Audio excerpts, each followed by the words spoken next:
À l'occasion de la journée de la liberté de presse, je m'en vais constater pour la RDC la diminution des cas d'atteinte à cette liberté, à la liberté de presse donc, depuis l'avènement du président Antoine Félix Tshisekedi.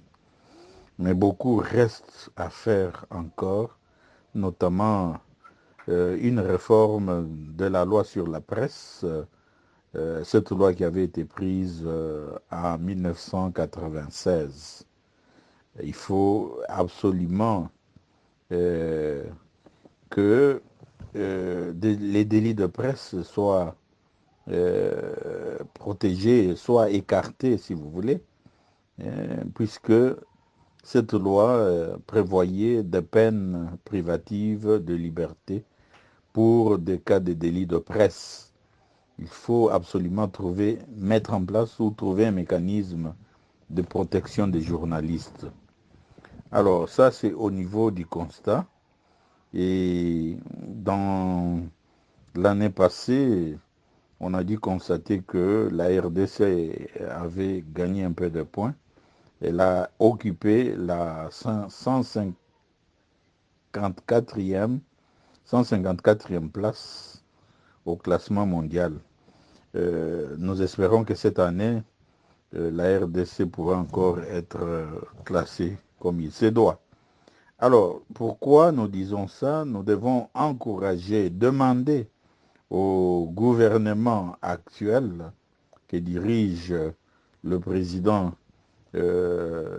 Antoine Félix Tshisekedi de renforcer vraiment cette liberté de presse, de protéger les journalistes, et surtout en ces moments où le président Tshisekedi a dit que c'était 2020 était une année d'action, dans le sens de réforme tant attendue.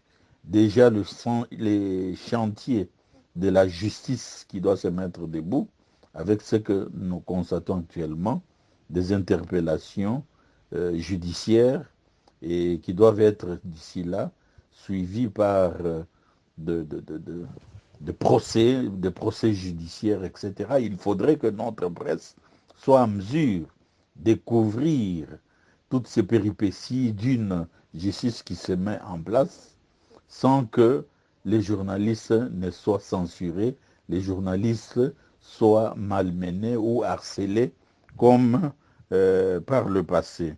Puisque pour nous, défenseurs des droits de l'homme, la liberté de presse est un des piliers importants dans l'accompagnement et même l'animation, le fonctionnement de la démocratie en général et des réformes tant attendues dans notre pays.